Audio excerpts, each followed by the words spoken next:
I convey my thanks to head of the Department of Physiology and my colleague Dr. Shweta Mangal. They have given me 10 or 15 minutes to talk with you a very important topic about the ragging.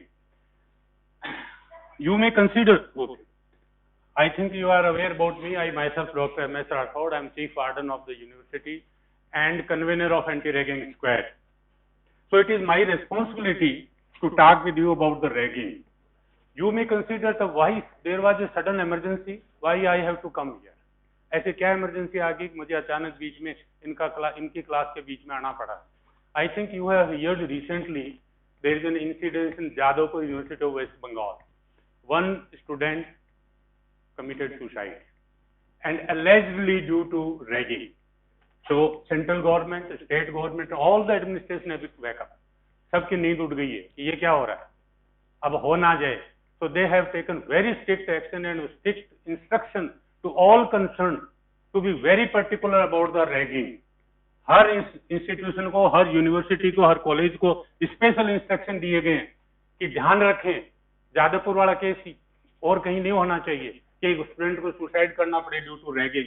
So today I want to discuss very important point only. What do you mean by ragging and what are the punishment awarded under the ragging? I will talk only short, although I have already discussed when you were in the first year, but I will just repeat it.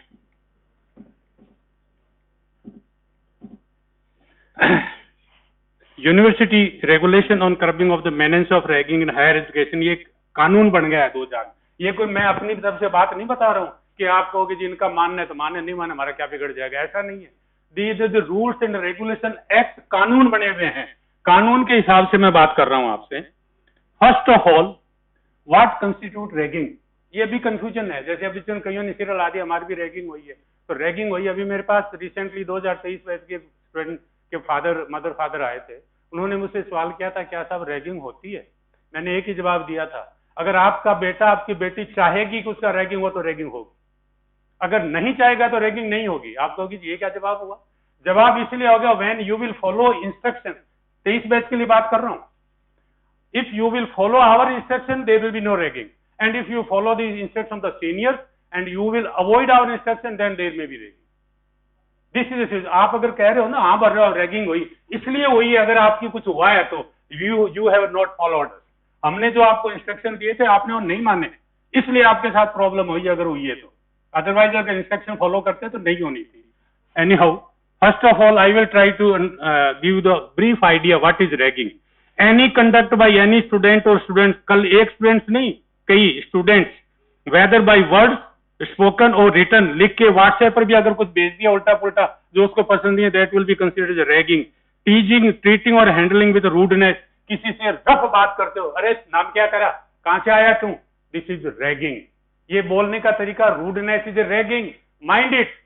And I have given special emphasis on your boys because you are prone to indulge in ragging. तो आप लोग ध्यान रखें, लड़के और लड़कियां दोनों ही. ये जरूरी नहीं कि लड़के रैगिंग में, लड़कियां, girls are also involve in ragging. It has brought to my notice, I can disclose the name.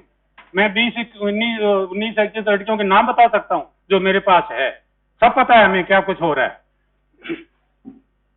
Indulging in rowdy और इनडिसिप्लिन एक्टिविटीज, इनडिसिप्लिन कहीं जा रहे हैं, कुछ जा रहे हैं, और स्टूडेंट विद कॉजेज और लाइकली टू कॉज अनोइंस. किसी लड़के को बुरा लगता है, आप ऐसा काम करते हो जो उसको अनोइंस करता है, बुरा लगता है, वो सोचता है मैं डॉक्टर बनने आया था, कहां फंस गया आगे इस कॉलेज में, क्या ड्रामा हो रहा है. That is also ragging. Physical और साइकोलॉजिकल हार्म, उसको अगर शरीर का को नुकसान होता है, मानसिक परेशानी होती है प्रेशर को, तो that is also ragging. Asking any student do any act which such student will not do in ordinary course, कोई भी आदमी नॉर्मल वो कोर्स में जो काम नहीं करना चाहता उसको करने के लिए आप कह रहे हो ए लड़की मेरे से इधर देखो. अभी बात, अभी रैगिंग का मूड बन गया क्या तुम्हारा भी? तो जो वो नहीं करना चाहता वो करने के लिए आप कह रहे हो, दैट इज रैगिंग. एक लड़का जा रहा है, आप उसको कहो गाना सुना, रैगिंग. वो नॉर्मल वे में गाना सड़क पर चलते नहीं गाता, उसकी आदत नहीं है, उसको गाना गाने के लिए कहते हो. कुछ बोलने के लिए कहते हो, तेरे बाप का नाम क्या है, तेरे दादा का नाम क्या है, कहां से आया है, कहां से पढ़ा है नहीं. वो इन सवालों का जवाब नहीं देना चाहता इस टाइम और आप फोर्स कर रहे हो, दैट इज रैगिंग. वो जो नहीं करना चाहता वो उसको करने के लिए कह रहे हो। दैट आपको जी मैंने तो कुछ कहा ही नहीं, मैंने कोई थप्पड़ नहीं मारा, कुछ नहीं कहा, मैं तो नाम पूछा था, मैंने किसी बाप का नाम पूछा था। अरे भी जो बताना ही नहीं चाहता तो क्यों पूछ रहे हो उसको? वाई यू आर कोई कैसा कपड़ों में आ रहा है, उस वो आप बताना वो कपड़े नहीं पहनना चाहता, who are you to decide? वो हम डिसाइड करेंगे कि किसको क्या पहन के आना है, क्या नहीं पहन के आना है। अब ये है, जैसे सिंपल एग्जाम्पल दिखा रहा हूं, ये सड़क पर नाचने के लिए किसको कह रहा है? ये नाचना नॉर्मली नहीं चाहता बच्चा, दिस इज रैगिंग। उसको आराम से बैठे में कह तो कुछ नहीं रहा, कोई थप्पड़ नहीं मार रहा, कोई कुछ नहीं कर रहा, but this is act of ragging, क्योंकि नॉर्मल वे में ये नहीं करना चाहता था जो उसको करने के लिए कहा जा रहा है। These are the all are ragging. आप कहोगे जी हम तो हाथ में नहीं लगाया, हमने कुछ कहा, हम तो आराम से बैठे थे, चाय पी रहे थे, वो लड़का गया, हमने कहा यार चलो ऐसे कान तो पकड़ ले, उसने पकड़ लिया। नो, नॉर्मल वे में वो कान नहीं पकड़ता, आपने पकड़वाए हैं कान उसको, खुद किया कुछ नहीं है। This is ragging. Any act by senior student that prevent resort disturb the regular academic activities. वो नॉर्मली क्लास में आना चाहता है, आपने उसको कह दिया चल मेरी क्लास में जाके बैठ जा, मेरी प्रोक्सी लगा देना, उसकी क्लास मिस होगी ना। This is ragging. आपने कहा जी कुछ नहीं कहा, वो तो खुद ही तैयार हो गया, मैंने कहा तू चले हो गया, हाँ बॉस मैं चला जाता हूँ। No, this is ragging. अगर ये रिकॉर्ड में आ गया, नोटिस में आ गया, नाउ एट दिस टाइम आप कहोगे जी हमारे सीनियर के साथ तो इतनी जबरदस्ती आपने नहीं की, हमारे साथ क्या दुश्मनी हो गई? रीजन है 2020 में कोरोना आया था, 3 साल तक कोरोना में निकल गया टाइम, अटेंडेंस पूरी नहीं है तो भी एग्जाम में बैठ गया, कॉपी में कुछ भी नहीं लिखा तो भी पास हो गया, क्योंकि गवर्नमेंट के इनडायरेक्ट इंस्ट्रक्शन थे। भी 3 साल तक ये ड्रामा रहा ना, वो ड्रामा अब खत्म है। इसलिए 3 साल तक हम खुद मानते हैं कि we were not able to take care of the student as we should have.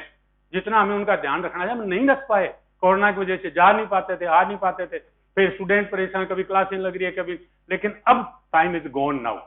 हमेशा एमबीबीएस का एग्जाम क्लासेस 1 अगस्त से शुरू होती थी, आपको पता है सबको, आप सबकी क्लासें उल्ट पुलट होगी, कोई नवंबर में आ रहा है, इस टाइम पता है आपकी क्लासें कब शुरू हो रही है नए बैच की? सितंबर में। 1 ही महीने का गैप रह गया, गवर्नमेंट ने सारा एडजस्ट कर दिया। अब सारा जब एडजस्ट कर दिया है तो गवर्नमेंट कहती है अब वो ही काम होना चाहिए जो आज से 4 साल पहले होता था, और ये होगा। तो बी केयरफुल। ये मत कहना कि हमारे सीनियर ने हमारे साथ किया हम कर लेंगे तो क्या बुरा है। नो, आपने सीनियर ने किया नहीं किया, but you will not be allowed and you will be have to suffer from this. Then exploiting the service of fresher any other student completing academic task. अभी आपके एग्जाम होने वाले हैं, किसी सीनियर जूनियर को कह दिया यार मेरी कॉपी पूरी करते प्रैक्टिकल की, मेरे कल थ्योरी की पेपर है, मैं थ्योरी की तैयारी कर रहा हूं। No, this is ragging. अगर किसी लड़के ने ये बात बता दी और अपने कॉपी की व्हाट्सएप फोटो लेके भेज दी ना डिपार्टमेंट को, कोई बचाने वाला नहीं मिलेगा तुमको, ये मैं आपको वार्निंग दे रहा हूं। उनसे काम कुछ कहेंगे जी हमने भी किया, अब किया होगा आपने अपनी मर्जी से, हमने तो नहीं कहा था करो, आपने अपनी मर्जी से किया। और रैगिंग के रूल में लिखा हुआ है केवल रैगिंग करने वाला अपराधी नहीं है, रैगिंग को सहन करने वाला भी अपराधी है। इसलिए अगर आपने सहा है, किसी को बताया नहीं, कुछ बोले नहीं, तो आप अपराधी थे, इसलिए हुआ है। आप नहीं चाहते, आप कहते बॉस मैं तो नहीं लिख सकता, मेरे पास टाइम नहीं है, वो जबरदस्ती नहीं करते आपके साथ, आपने खुद हाथ नीचे घुटने टेके हैं। जो आदमी घुटने टेकना चाहता है उसको कौन बचाएगा? जो खुद अपनी मदद नहीं करता भगवान भी मदद नहीं करता उसकी। इसलिए आप कहना हमारी भी बड़े धीमे से इशारा कर रहा है, हमारी भी रैगिंग हुई थी, रैगिंग आपने करवाई थी खुद, तब हुई थी, लेकिन आपको मैं अलाउ नहीं करूंगा। अब 3 साल हो गए, खुला टाइम हो गया, अब from this time it will not be allowed. Any act of financial extortion forceful, किसी से पैसे खर्च कराना, चल आज पार्टी करनी है 2 रुपए तू भी दे दे, आज फ्रेशर डे मनाना है 100 रुपए चंदा तू भी दे दे। नो, किसी से पैसा नहीं मांगना है, किसी से पैसा लेना नहीं है, बिल्कुल नहीं, याद रखना ये। आप कहोगे जी हमने मेरे लिए थोड़ी लिया था, हम जो फंक्शन मना रहे थे, फंक्शन के लिए 20 रुपए मांग लिया और उसने बड़े खुशी खुशी दे दिया। वो खुशी खुशी दे देगा, वो दे देगा खुशी खुशी, लेकिन धीरे से हमें इन्फॉर्म कर देगा और उसके बाद आपको कोई बचाने नहीं आएगा। ये ध्यान रखें। Any act of physical abuse including variant, कोई भी इसको मारपीट करना, स्पोकन वर्ड, ईमेल भेजना, व्हाट्सएप भेजना जो उसको पसंद नहीं है, जैसे खास करके लड़कियां करती है, व्हाट्सएप भेज दिए तुम फलानी फ्लोर पर आ जाओ, तुम वहां कैंटीन के सामने आ जाओ, व्हाट्सएप पर लिख रही है, दिस इज रैगिंग। और व्हाट्सएप तो रिकॉर्डेड हैं, वो ये भी नहीं कह सकती कि मैंने भेजा नहीं है। जैसे लड़कियां खास करके ध्यान रखना, ये लड़कियों में ज्यादा ड्रामा होता है, व्हाट्सएप भेजना, तुम वहां आ जाओ, तुम यहाँ आ जाओ, तुम वहां आ जाओ। Be careful, don't take it lightly, be careful. Any act the affect the mental health, किसी को परेशानी हो, कुछ भी हो, ये सारी सजा कुल मिला के ये है, जो बच्चा नहीं करना चाहता उसको करने के लिए मजबूर करना रैगिंग है। अभी इतनी सारी बातें बता दी, सबका निचोड़ ये है कि जो वो नहीं करना चाहता वो करने के लिए कहना, दिस इज रैगिंग। अब आप कहोगे जी रैगिंग तो सजा भी है, बिल्कुल सजा है। At the medical college institution अलग अलग है, डिपेंडिंग अपॉन द नेचर, आपने कितना उसको तंग किया है उस हिसाब से है। Suspension from attending class, class से सस्पेंशन, विदहोल्डिंग विदड्रॉइंग स्कॉलरशिप, जिसको एसटी स्कॉलरशिप, ओबीसी स्कॉलरशिप मिलती है ना कईयों को, वो सारी स्कॉलरशिप बंद हो सकती है।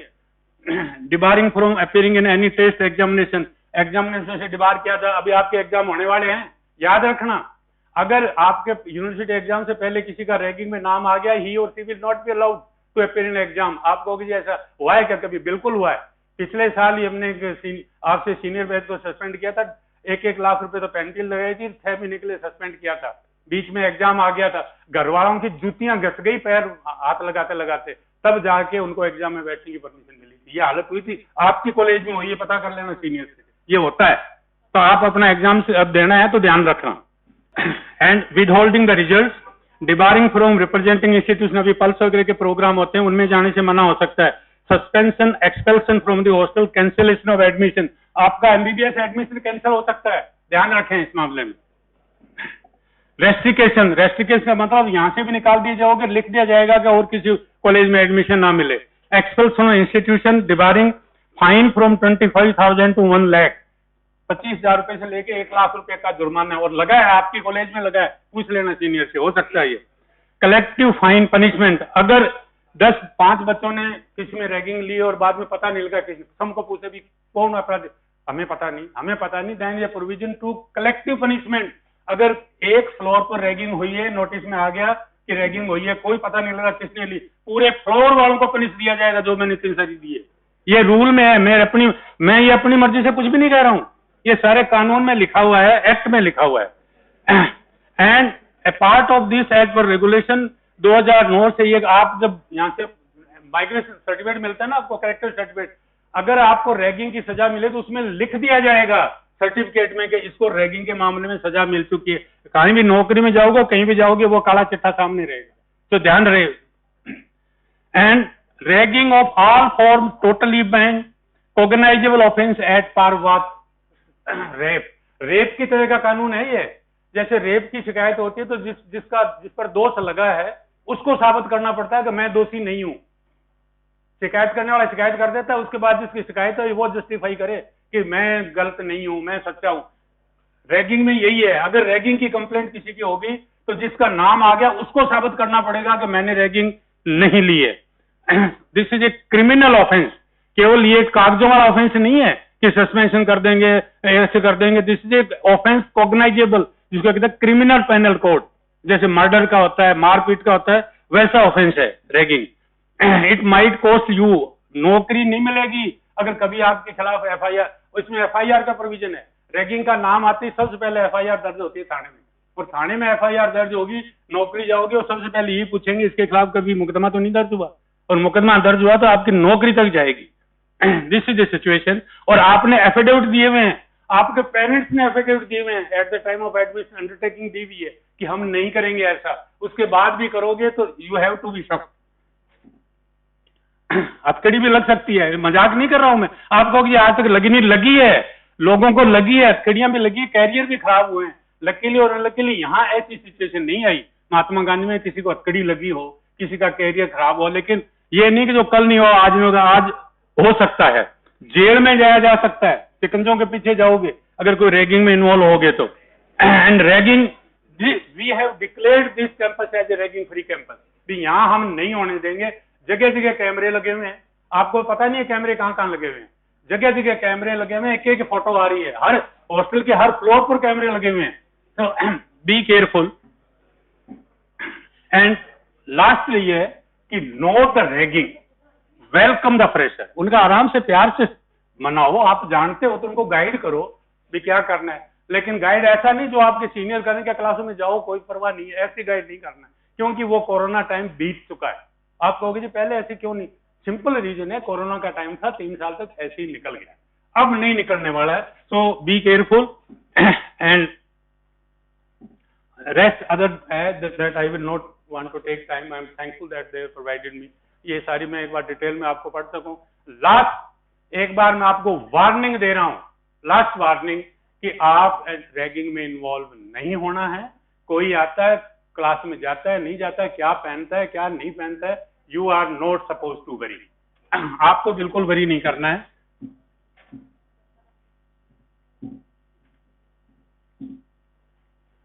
Okay, thank you to all to give a listen and please take it serious.